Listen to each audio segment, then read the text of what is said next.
गुरु रू प्यारी साध संगत जी, वाहिगुरु जी का खालसा वाहिगुरु जी की फतेह।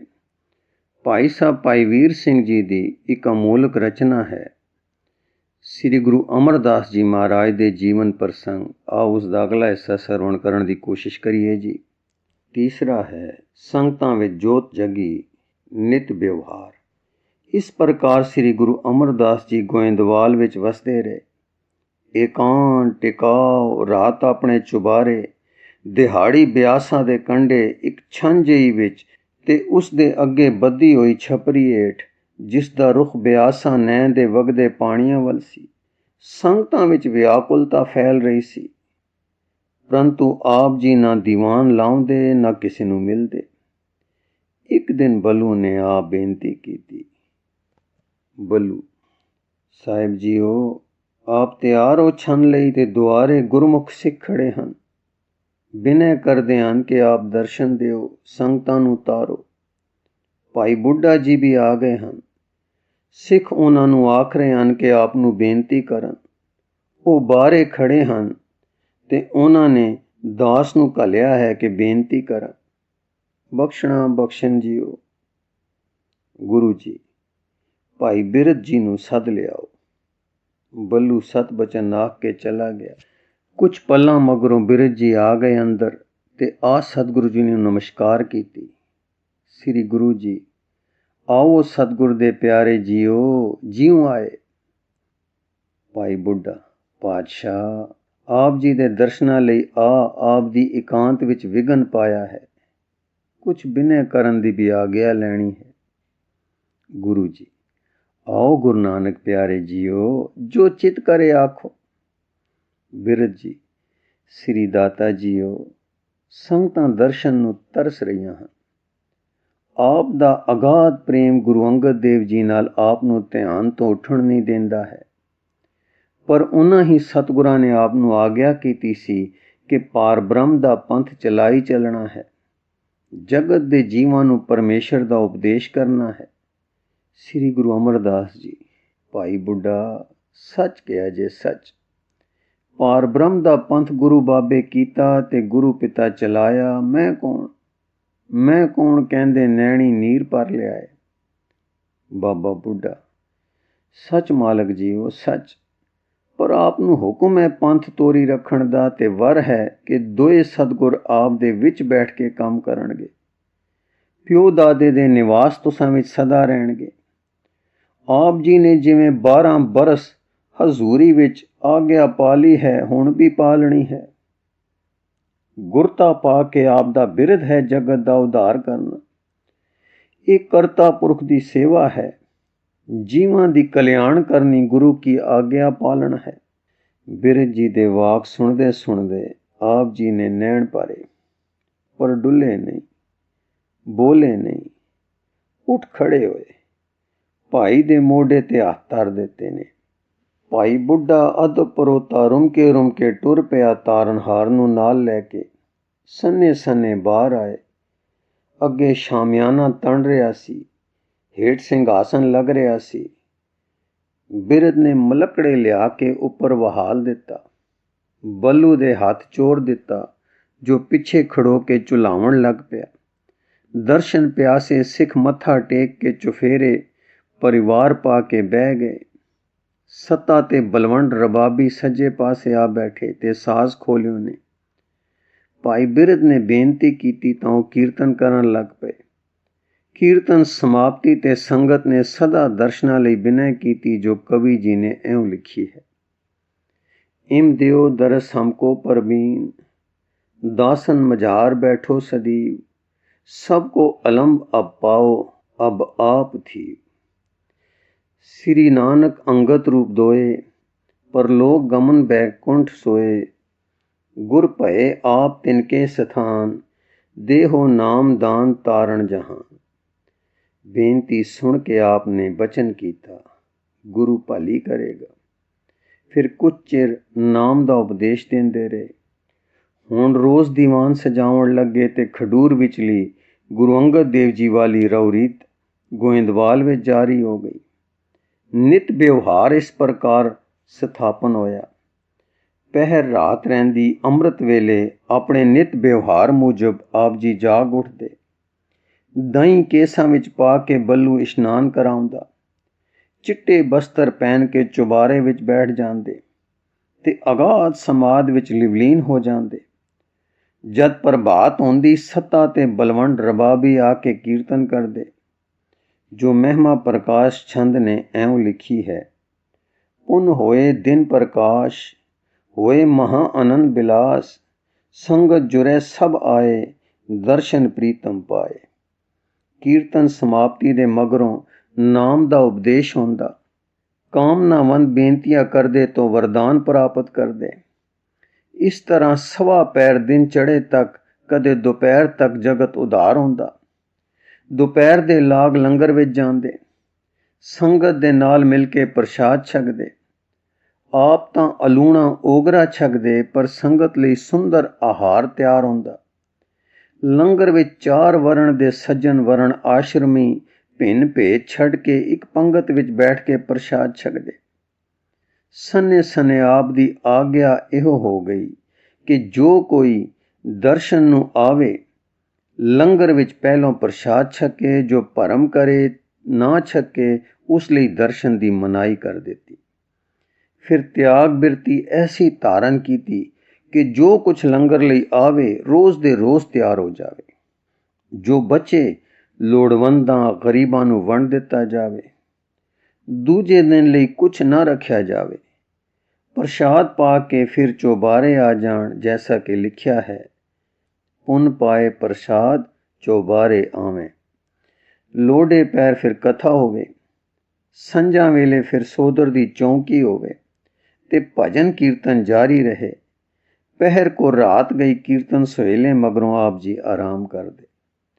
ਆਪ ਦੇ ਬਸਤਰਾਂ ਬਾਬਤ ਐਉਂ ਲਿਖਿਆ ਮਿਲਦਾ ਹੈ, ਧਾਰੈ ਸੋ ਬਸਤਰ ਸਵੇਤ, ਦੂਜੇ ਨ ਰੱਖੈ ਨਿਕੇਤ, ਪਹਿਰੈ ਜੋ ਫਿਰ ਨਵੀਨ, ਇਹ ਬਖਸ਼ ਸਿਖਨ ਕੀਨ। ਅਰਥਾਤ ਕੱਪੜੇ ਚਿੱਟੇ ਪਹਿਨਦੇ, ਇੱਕ ਜੋੜਾ ਕੱਪੜਿਆਂ ਦਾ ਰੱਖਦੇ, ਪਰ ਦੂਜਾ ਜੋੜਾ ਘਰ ਨਾ ਰੱਖਦੇ। ਜਦੋਂ ਫਿਰ ਨਵੇਂ ਪਹਿਨਦੇ ਤਾਂ ਪਹਿਲੇ ਸਿੱਖਾਂ ਨੂੰ ਬਖਸ਼ ਦਿੰਦੇ। ਗੱਲ ਕੀ ਆਪਣੇ ਲਈ ਸਭ ਤਰ੍ਹਾਂ ਤਿਆਗ ਬਿਰਤੀ ਧਾਰਨ ਕੀਤੀ ਤੇ ਸਿੱਖੀ ਦਾ ਪ੍ਰਚਾਰ ਜੋ ਦਾਤਾ ਗੁਰੂ ਜੀ ਹੁਕਮ ਦੇ ਗਏ ਸਨ, ਉਹ ਬਹੁਤ ਹੀ ਸ਼ੁਰੂ ਕਰ ਦਿੱਤਾ। ਸਿੱਖੀ ਪ੍ਰਚਾਰ ਜਿਵੇਂ ਆਰੰਭ ਹੋਇਆ ਤੇ ਫੈਲਿਆ, ਕਵੀ ਸੰਤੋਖ ਸਿੰਘ ਜੀ ਉਸ ਬਾਬਤ ਇਉਂ ਲਿਖਦੇ ਹਨ। ਬਿਦਤ ਭਏ ਸਭ ਦੇਸ ਮੈਂ, ਸੁਨ ਸੁਨ ਸਿਖਾਵੇਂ, ਸ੍ਰੀ ਨਾਨਕ ਕੇ ਸਮੇਂ ਕੇ ਪਹੁੰਚੇ ਦਰਸਾਵੇਂ। ਸ੍ਰੀ ਅੰਗਦ ਮਹਿਮਾ ਲਖੈ ਜੋ ਦਰਸ ਕਰਨ ਤੇ, ਸਭ ਆਵੇਂ ਸ੍ਰੀ ਅਮਰ ਟੇਗ ਤਿਨ ਥਾਨ ਲਖਨ ਤੇ। ਧਰੈ ਕਾਮਨਾ ਉਰ ਬਿਖੇ ਬਿਨ ਕਹੈ ਸੋ ਪਾਵੇਂ, ਜੋ ਅਰਪਤ ਹੈ ਆਨ ਕਰ ਬਹੁ ਬਿਨੈ ਅਲਾਵੇਂ। एक दिवस के खर्च को लेवे तन पासे, और 250 दे तिन न रखे अवासे। बिदते दिन प्रति अधिक ही नित भगत प्रकाशै, अजमत जुत केतक पए लहसित सो पासै। सेवें गुरपग कमल को कर प्रीत बिसाला, सिमरन होए सतनाम को दिन रैन सुखाला। बसे पुरी में अन कै बोकीन निकेता, केतक भई दुकान तैं बहु बनज समेता। सब हिन की गुजरान होए थुर है नह कोई, बिना रोग सुख भोग जुत बस बो तिन होई। सूरज प्रकाश। चौथा है ਸਾਵਣ ਮਲ। ਗੁਰੂ ਸਾਹਿਬ ਜੀ ਦੇ ਸਮੇਂ ਸ਼ਾਹੀ ਸੜਕ ਗੋਇੰਦਵਾਲ ਤੋਂ ਲੰਘਦੀ ਸੀ। ਇਹ ਵੱਡਾ ਪਤਨ ਸੀ ਬਿਆਸਾ ਦਾ। ਜਦੋਂ ਗੁਰੂ ਜੀ ਦੀ ਕਿਰਪਾ ਨਾਲ ਇਹ ਨਗਰ ਮੁੜ ਉਸਰ ਪਿਆ ਤਾਂ ਗੁਰੂ ਜੀ ਦੇ ਇੱਥੇ ਹੋਣ ਕਰਕੇ ਰੌਣਕ ਹੋਰ ਵਧੀ। ਦੂਰੋਂ ਦੂਰੋਂ ਵਸੇਬਾ ਕਰਨੇ ਲਈ ਲੋਕ ਆਉਣ ਲੱਗ ਪਏ। ਗੁਰੂ ਜੀ ਦੇ ਪਰਿਵਾਰ ਦੇ ਬੰਦੇ ਵੀ ਆ ਗਏ ਸਨ। ਇੱਥੇ ਮਿੱਟੀ, ਇੱਟਾਂ, ਚੂਨਾ ਤਾਂ ਮਿਲਦਾ ਸੀ, ਪਰ ਸ਼ਤੀਰੀਆਂ, ਤਖਤੀਆਂ ਆਦਿ ਲਈ ਦਿਆਰ ਦੀ ਲੱਕੜੀ ਨਹੀਂ ਸੀ ਮਿਲਦੀ। ਸੋ ਇਸ ਲੱਕੜੀ ਦੀ ਲੋੜ ਬਹੁਤ ਸੀ ਤੇ ਇਸ ਪਰ ਖਰਚ ਵੀ ਚੋਖਾ ਹੁੰਦਾ ਸੀ। ਲੋਕੀ ਇਸ ਮੁਸ਼ਕਿਲ ਕਰਕੇ ਔਖੇ ਸਨ। ਇੱਕ ਦਿਨ ਦੀਵਾਨ ਲੱਗ ਰਿਹਾ ਸੀ। ਸੰਗਤਾਂ ਦਰਸ਼ਨ ਕਰ ਰਹੀਆਂ ਸਨ ਕਿ ਸੰਗਤਾਂ ਵੱਲੋਂ ਬੱਲੂ ਨੇ ਅਰਦਾਸ ਕੀਤੀ ਕਿ ਚੌਵਰਨਾਂ ਦੇ ਅਨੇਕਾਂ ਲੋਕੀ ਇੱਥੇ ਘਰ ਪਾ ਕੇ ਵਸਣ ਲਈ ਆਉਂਦੇ ਹਨ, ਪਰ ਲੱਕੜੀ ਦੀ ਕਿੱਲਤ ਕਰਕੇ ਘਬਰਾਉਂਦੇ ਹਨ। ਕੋਈ ਮਿਹਰ ਚਾ ਕਰੋ ਜੋ ਲੱਕੜੀ ਇੱਥੇ ਖੁੱਲੀ ਆ ਜਾਵੇ ਤੇ ਪੈਸਾ ਵੀ ਨਾ ਖਰਚਣਾ ਪਵੇ। ਇਹ ਸੁਣ ਕੇ ਸਤਿਗੁਰੂ ਜੀ ਨੇ ਆਪਣੇ ਭਤੀਜੇ ਸਾਵਣ ਮਲ ਨੂੰ ਸਦਵਾ ਘੱਲਿਆ। ਜਦੋਂ ਆ ਗਿਆ ਤੇ ਸਾਹਮਣੇ ਹੱਥ ਜੋੜ ਖੜੋਤਾ ਤਾਂ ਬਚਨ ਕੀਤਾ, ਸੁਣ ਸਾਵਣ ਮਲ ਬੱਚਾ, ਜਿਨ੍ਹਾਂ ਪਹਾੜਾਂ ਵਿੱਚੋਂ ਬਿਆਸਾ ਆਉਂਦੀ ਹੈ ਉਹਨਾਂ ਵਿੱਚ ਇੱਕ ਹਰੀਪੁਰ ਨਾਮੇ ਰਿਆਸਤ ਹੈ, ਉੱਥੇ ਜਾਓ। ਉਸ ਥਾਂ ਤੋਂ ਸ਼ਤੀਰਿਆਂ ਆਦਿ ਲਈ ਲੱਕੜਾਂ ਲੈ ਕੇ ਬਿਆਸਾ ਦੇ ਰਸਤੇ ਯੋਗ ਪ੍ਰਬੰਧ ਕਰਕੇ ਇੱਥੇ ਘੱਲ ਦਿਓ। ਨਾਲ ਮੁਹਾਣੇ ਆਉਣ ਤੇ ਇੱਥੋਂ ਦੇ ਮੁਹਾਣੇ ਰਲ ਕੇ ਸੰਭਾਲ ਲੈਣਗੇ। ਸਾਉਣ ਮਲ ਨੇ ਹੁਕਮ ਸੁਣ ਕੇ ਬਿਨੈ ਕੀਤੀ ਕਿ ਜੀਓ, ਕੁਝ ਪਦਾਰਥ ਮਿਲ ਜਾਵੇ ਜੋ ਉਹਨਾਂ ਲੋਕਾਂ ਨੂੰ ਮੂਲ ਵਜੋਂ ਦੇ ਸਕਾਂ। ਤਾਂ ਗੁਰੂ ਜੀ ਨੇ ਕਿਹਾ, ਭਾਈ ਪਦਾਰਥ ਸਾਡਾ ਵਾਹਿਗੁਰੂ ਹੈ, ਉਸ ਦੇ ਭਰੋਸੇ ਚਲਾ ਜਾ, ਉਹ ਕਰਨ ਕਾਰਨ ਕਾਰਜ ਸਾਰ ਦੇਵੇਗਾ।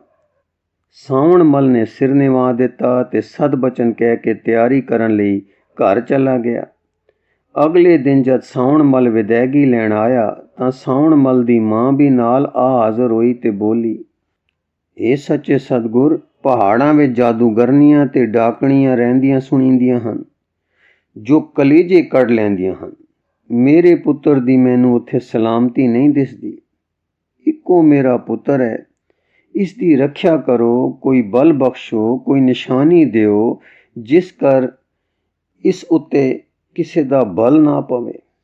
ਗੁਰੂ ਜੀ ਸੁਣ ਕੇ ਮੁਸਕਰਾਏ ਤੇ ਹੱਥ ਦਾ ਰੁਮਾਲ ਸਾਉਣ ਮਲ ਨੂੰ ਦੇ ਕੇ ਬੋਲੇ, ਤੇਰੇ ਪੁੱਤਰ ਦਾ ਰਾਖਾ ਵਾਹਿਗੁਰੂ ਹੈ, ਜਿਸ ਦੇ ਹਿਰਦੇ ਉਸ ਦਾ ਨਾਮ ਵਸਾ ਦਿੱਤਾ ਹੈ।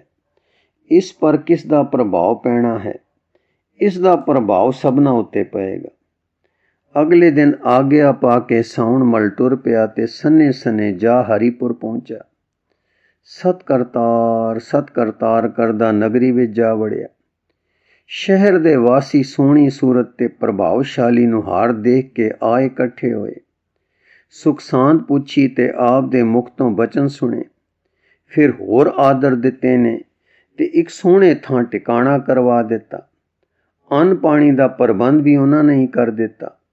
ਆਪ ਦਾ ਉਸ ਵੇਲੇ ਦਾ ਉਪਦੇਸ਼ ਸੁਣ ਕੇ ਜੋ ਲੋਕ ਘਰ ਹੀ ਗਏ, ਉਹਨਾਂ ਨੇ ਜਾ ਮਹਿਮਾ ਕੀਤੀ। ਅਗਲੇ ਦਿਨ ਆਪ ਦੇ ਡੇਰੇ ਬਹੁਤ ਲੋਕ ਆਏ ਤੇ ਆਪ ਦਾ ਕੀਰਤਨ ਤੇ ਉਪਦੇਸ਼ ਸੁਣ ਕੇ ਖੁਸ਼ੀ ਹੋਏ। ਸ਼ਹਿਰ ਵਿੱਚ ਧੁੰਮ ਗਈ ਕਿ ਗੁਰੂ ਨਾਨਕ ਦਾ ਇੱਕ ਕਰਨੀ ਵਾਲਾ ਮਹਾਤਮਾ ਆਇਆ ਹੈ। ਇਉਂ ਪਰਚਾ ਪੈ ਗਿਆ ਤੇ ਲੋਕੀ ਬਹੁਤੇ ਆਉਣ ਲੱਗ ਪਏ। ਉਪਦੇਸ਼ ਸੁਣ ਸੁਖੀ ਹੋਣ ਤੇ ਨਾਮ ਲੈਣ ਲੱਗ ਪਏ। ਅਜੇ ਕੁਛ ਦਿਨ ਹੀ ਹੋਏ ਸਨ ਕਿ ਇੱਕ ਦਿਨ 2-3 ਆਦਮੀ ਆਏ ਤੇ ਹੱਥ ਜੋੜ ਕੇ ਆਖਣ ਲੱਗੇ, ਹੇ ਗੁਰੂ ਨਾਨਕ ਦੇ ਤਾਰੇ, ਕੋਈ ਤੁਸੀਂ ਵੀ ਰੇਖ ਵਿੱਚ ਮੇਖ ਮਾਰੋ। ਸੁਣਿਆ ਸੀ ਕਿ ਗੁਰੂ ਨਾਨਕ ਦੇ ਵਸ ਵਿੱਚ ਗੁਪਤ ਸ੍ਰਿਸ਼ਟੀ ਰਹਿੰਦੀ ਸੀ। ਸਾਉਣ ਮਲ, ਕੀ ਹੋਇਆ ਹੈ? ਇੱਕ ਆਦਮੀ ਰਾਜਾ ਦੇ ਪੁੱਤਰ ਨੂੰ ਡਾਇਣ ਨੇ ਗ੍ਰਸਿਆ ਹੈ। ਕਲੇਜਾ ਮੁੱਠ ਲਈ ਬੈਠਾ ਹੈ। ਬਸ ਅੱਜ ਮਰਿਆ ਕਿ ਕੱਲ। 3 ਦਿਨ ਹੋ ਗਏ ਹਨ। ਰਾਜਾ ਰਾਣੀ ਸਭ ਦੁਖੀ ਹਨ। ਸਾਵਣ ਮਲ, ਰਾਜਾ ਕਿੱਥੇ ਹੈ? ਮਨੁੱਖ, ਇੱਥੋਂ ਥੋੜੀ ਦੂਰ ਇੱਕ ਰਿੜੀਏਪੁਰ ਰਾਜੇ ਦਾ ਬੰਗਲੂ ਏ, ਉੱਥੇ ਲਈ ਬੈਠੇ ਹਨ। ਕਈ ਧਾਗੇ ਤਵੀਤ ਖੇਡਾਂ ਹੋਏ, ਹਾਲ ਖੇਡੇ ਗਏ, ਕਲਾਮਾਂ ਪੜਾਈਆਂ, ਕੋਈ ਪੇਸ਼ ਨਹੀਂ ਗਈ। ਵੈਦ ਵੀ ਜ਼ੋਰ ਲਾਗ ਥੱਕਾ ਹੈ। ਆਪ ਗੁਰੂ ਕੇ ਹੋ, ਚਲੋ ਕੋਈ ਰੇਖ ਵਿੱਚ ਮੇਖ ਮਾਰੋ।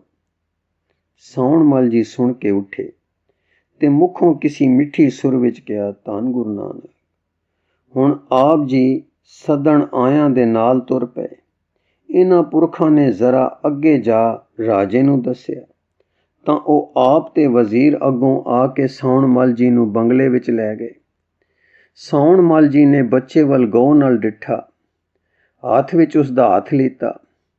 ਫਿਰ ਸਿਰਹਾਣੇ ਦਾਓ ਬਹਿ ਗਏ ਤੇ ਸਿਰ ਤੇ ਹੱਥ ਫੇਰਨ ਲੱਗ ਗਏ। ਅੱਖਾਂ ਮੀਟ ਲਈਆਂ ਤੇ ਮੱਧਮ ਮੱਧਮ ਆਵਾਜ਼ ਆਵੇ, ਧੰਨ ਗੁਰੂ ਅਮਰਦਾਸ, ਧੰਨ ਗੁਰੂ ਅਮਰਦਾਸ।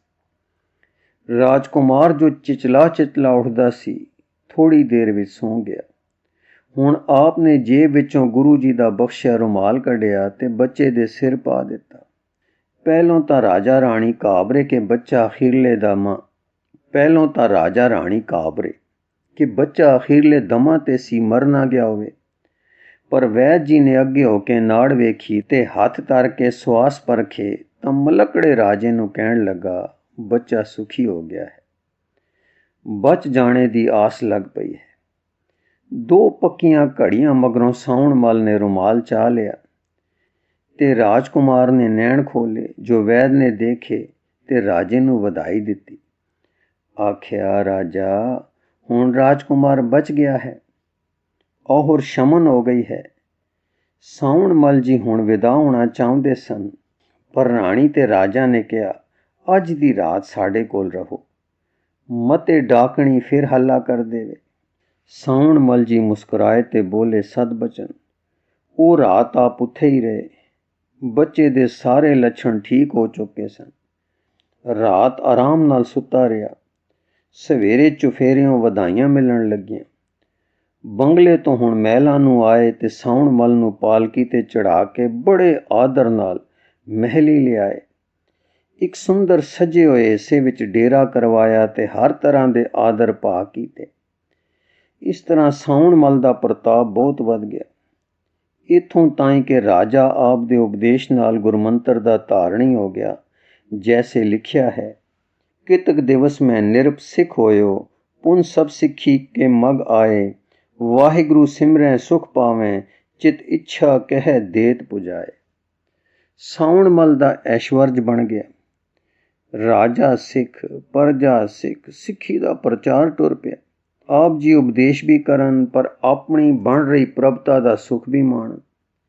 एक दिन राजा ने, जो गुरु जस सुनदा सुखी हुंदा सी, कोई सेवा पुछी तां साउण मल ने गोइंदवाल दे वसावण दा सारा हाल दस्सिया ते लकड़ी दी लोड़ जणाई ते कहा कि मैं तां लकड़ी लैण वास्ते आप दे राज विच आया सी ते ਇਹ कारण करतार ने बना दिते कि आप दे बच्चे दा कारज संवर गया ते गुरसिੱਖੀ दा प्रचार टुर पिया। राजा ने कहा, जिस गुरु दे आप सिख हो, ਉਹ ਤਾਂ ਰਾਮ ਦਾ ਸਰੂਪ ਸਮਝਣੇ ਚਾਹੀਏ। ਜਿਨ੍ਹਾਂ ਨੇ ਆਪ ਨੂੰ ਇੰਨੀ ਸ਼ਕਤੀ ਬਖਸ਼ੀ ਹੈ, ਉਹਨਾਂ ਦੀ ਲੋੜ ਪੂਰਨੀ ਤਾਂ ਸਾਡੇ ਪਰਮ ਪੁੰਨੇ ਜਾਗਣੇ ਹਨ। ਇਹ ਕਹਿ ਕੇ ਰਾਜਾ ਨੇ ਲੱਕੜੀ ਘਾਲਣੇ ਦੀ ਬੜੀ ਉਤਾਵਲ ਕੀਤੀ। ਜਿਤਨੀ ਸਾਉਣ ਮਲ ਨੇ ਆਖੀ, ਉਸ ਤੋਂ ਵੀ ਵਧੀਕ ਸ਼ਤੀਰੀਆਂ ਟੋਰ ਦਿੱਤੀਆਂ। ਨਾਲ ਤਾਰੂ ਗਏ ਤੇ ਲੱਕੜੀ ਗੋਇੰਦਵਾਲ ਪਹੁੰਚ ਗਈ। ਗੁਰੂ ਸਾਹਿਬ ਜੀ ਨੇ ਕਿਵੇਂ ਵੰਡ ਕੀਤੀ, ਕਵੀ ਜੀ ਐਂ ਲਿਖਦੇ ਹਨ। ਦਰਿਆ ਵਿੱਚੋਂ ਲੱਕੜੀ ਵਹਿਰ ਨਿਕਾਸੀ ਸਤਗੁਰ ਹੇਰੀ, ਖਰੇ ਆਪ ਹੋਏ ਦਈ ਵੰਡਾਏ। ਜਿਤਕ ਚਹਿਤ ਨਰਦਈ ਤਿਤਕ, ਤਿਨਲੇ ਸਭ ਗਏ ਆਪਣੀ ਥਾਏ। ਨਿਜ ਕੁਟਮ ਕੇ ਮਾਨਵ ਜਈ, विपर बृंद को बांट सुदीन। बाई जात जो खतरी कुल की, गोइंदवाल बास तिन लीन।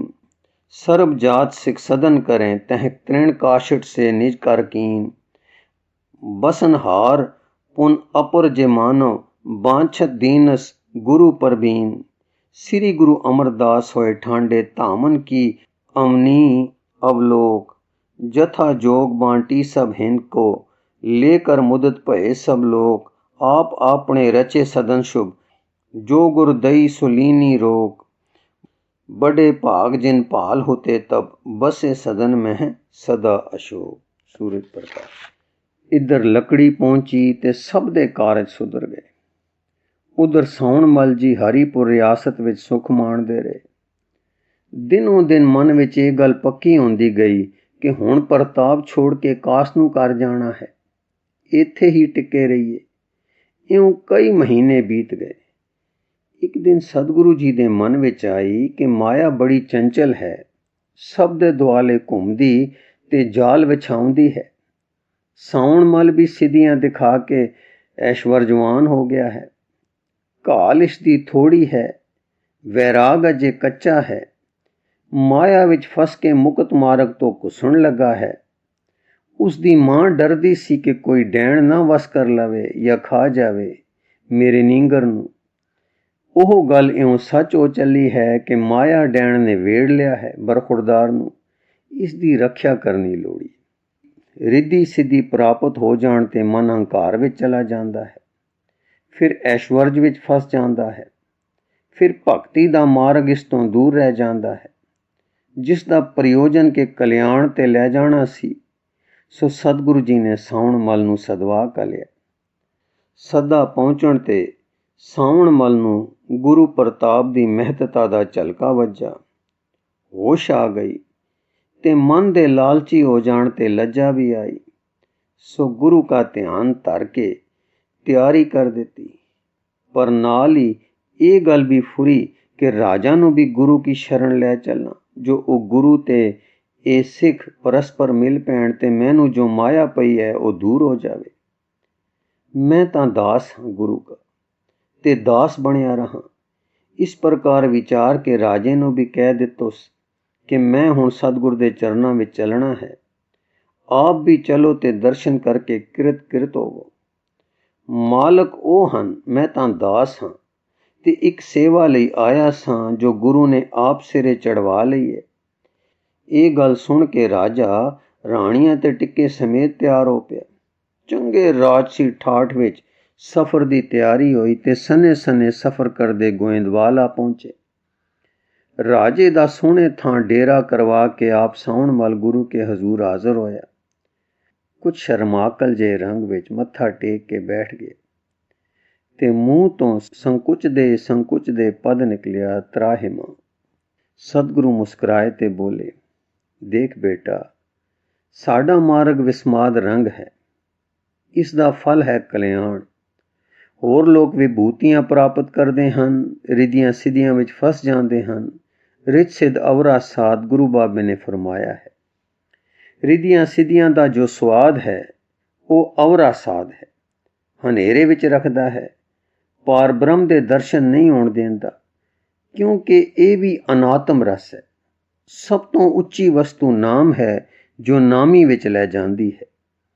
ਰਿੱਧੀਆਂ ਸਿੱਧੀਆਂ ਚਾਹੋ ਨਾਮੀ ਪੁਰਖ ਨੂੰ ਪ੍ਰਾਪਤ ਹੋ ਜਾਣ, ਉਹ ਉਹਨਾਂ ਤੋਂ ਆਪ ਨੂੰ ਉੱਚਾ ਰੱਖਦਾ ਹੈ। ਨਾਮ ਵਿੱਚ ਉੱਚਾ ਹੋ, ਨਾਮ ਦੀ ਲਿਵ ਵਿੱਚ ਲੱਗਾ ਰਹੋ, ਘਾਲ ਵਿੱਚ ਢਿੱਲਾ ਨਾ ਹੋ। ਅੰਤਰ ਵੈਰਾਗ ਰੱਖ ਸਭ ਪ੍ਰਾਪਤੀਆਂ ਨਾਲ, ਪ੍ਰੇਮ ਰੱਖ ਵਾਹ ਦਾਤੇ ਨਾਲ। ਕਰਾਮਾਤਾਂ ਵਿੱਚ ਨਾ ਫਸ, ਸਿਫਤ ਸਲਾਹ ਦੇ ਰਸਤੇ ਵਿਸਮਾਦੀ ਰੰਗ ਮਾਣ। ਭੇਜਣਾ ਤੈਨੂੰ ਹੁਣ ਵੀ ਹਰੀਪੁਰ ਹੈ, ਉੱਥੇ ਸਿੱਖੀ ਦਾ ਪ੍ਰਚਾਰ ਕਰ। ਤੇਰੀ ਵੀ ਕਲਿਆਣ ਹੋਵੇ ਤੇ ਲੋਕਾਂ ਦੀ ਵੀ, ਪਰ ਸਾਈਂ ਪ੍ਰੇਮ ਵਿੱਚ ਜੀਉਣਾ ਹੈ, ਹੋਰ ਕਿਸੇ ਲੋਭ ਵਿੱਚ ਨਹੀਂ ਫਸਣਾ। ਸਾਉਣ ਮੱਲ ਸਮਝ ਗਿਆ ਕਿ ਮੈਂ ਨਾ ਕੇਵਲ ਬਖਸ਼ਿਆ ਗਿਆ ਹਾਂ, ਸਗੋਂ ਹੋਰ ਵਰਾਂ ਨਾਲ ਸੁਭਾਗ ਹੋ ਗਿਆ ਹਾਂ। ਗੁਰੂ ਜੀ ਕੈਸੇ ਕੋਮਲ ਭਾਵਾਂ ਵਾਲੇ ਹਨ ਕਿ ਦੰਡਣ ਦੀ ਥਾਂ ਹੋਰ ਉੱਚਾ ਕਰਦੇ ਤੇ ਤਾਰਦੇ ਹਨ। ਫਿਰ ਸਾਉਣ ਮੱਲ ਨੇ ਰਾਜਾ ਵੱਲੋਂ ਬੇਨਤੀ ਕੀਤੀ ਕਿ ਰਾਜਾ ਰਣਵਾਸ ਸਣੇ ਦਰਸ਼ਨ ਕਰਨਾ ਚਾਹੁੰਦਾ ਹੈ। ਸਾਹਿਬਾਂ ਨੇ ਕਿਹਾ ਕਿ ਲੰਗਰ ਦਾ ਭੋਜਨ ਉਸਨੂੰ ਛਕਾਓ, ਛਕੇ ਤੇ ਮਤ ਸ਼ੁੱਧ ਹੋਵੇ। ਦਰਸ਼ਨ ਨੂੰ ਦੀਵਾਨ ਵਿੱਚ ਆਵੇ, ਸੁੱਖਾਂ ਨਾਲ ਆਵੇ। ਰਣਵਾਸ ਵੀ ਬੇਸ਼ੱਕ ਨਾਲ ਆਵੇ, ਪਰ ਉਹਨਾਂ ਦਾ ਲਿਬਾਸ ਸਾਦਾ ਹੋਵੇ ਤੇ ਘੁੰਡ ਪਰਦਾ ਕਿਸੇ ਨੂੰ ਨਾ ਹੋਵੇ। ਸਤਸੰਗ ਵਿੱਚ ਸਹਿਜ ਸੁਭਾਵ ਆਉਣਾ ਚਾਹੀਦਾ ਹੈ। ਸੋ ਅਗਲੇ ਦਿਨ ਦਰਬਾਰ ਵਿੱਚ ਰਾਜਾ, ਰਾਣੀਆਂ ਤੇ ਹੋਰ ਅਹਿਲਕਾਰ ਜੋ ਨਾਲ ਆਏ ਸਨ ਹਾਜ਼ਰ ਹੋਏ। ਬੜੇ ਅਦਬ ਤੇ ਭਾਵਨਾ ਨਾਲ ਦਰਸ਼ਨ ਕੀਤੇ, ਉਪਦੇਸ਼ ਸੁਣੇ ਤੇ ਕਿਰਤ ਹੋ ਕੇ ਆਪਣੇ ਡੇਰੇ ਗਏ। ਰਣਵਾਸ ਵਿੱਚੋਂ ਇੱਕ ਰਾਣੀ ਨੇ ਦਰਬਾਰ ਵੜਦਿਆਂ ਹੀ ਘੁੰਡ ਕੱਢ ਲਿਆ ਸੀ। ਉਹ ਬਾਹਰ ਨਿਕਲਦੇ ਹੀ ਝੱਲੀ ਹੋ ਕੇ ਬਨ ਨੂੰ ਭੱਜ ਗਈ। ਕੁਝ ਦਿਨ ਆਨੰਦ ਲੈ ਕੇ ਰਾਜਾ ਦੇਸ਼ ਨੂੰ ਟੁਰ ਪਿਆ। ਸਾਉਣ ਮੱਲ ਨੂੰ ਗੁਰੂ ਜੀ ਨੇ ਪਹਿਲੀ ਮੰਜੀ ਬਖਸ਼ੀ ਤੇ ਹਰੀਪੁਰ ਵਿੱਚ ਰਹਿ ਕੇ ਨਾਮ ਪ੍ਰਚਾਰ ਕਰਨੇ ਦੀ ਆਗਿਆ ਕੀਤੀ। ਗੁਰੂ ਜੀ ਨੇ ਆਪਣੇ ਸਮੇਂ 22 ਮੰਜੀਆਂ ਸਥਾਪਨ ਕੀਤੀਆਂ ਸਨ। ਇਹ ਪਹਿਲੀ ਸੀ। ਗੁਰੂ ਰੂਪ ਪਿਆਰੀ ਸਾਧ ਸੰਗਤ ਜੀ, ਇਸ ਲਿਖਤ ਦਾ ਅਗਲਾ ਹਿੱਸਾ ਆਪ ਜੀ ਨੂੰ ਅੱਗੇ ਪੜ੍ਹ ਕੇ ਸਰਵਣ ਕਰਾਉਣ ਦੀ ਕੋਸ਼ਿਸ਼ ਕਰਾਂਗੇ ਜੀ। ਵਾਹਿਗੁਰੂ ਜੀ ਕਾ ਖਾਲਸਾ, ਵਾਹਿਗੁਰੂ ਜੀ ਕੀ ਫਤਿਹ।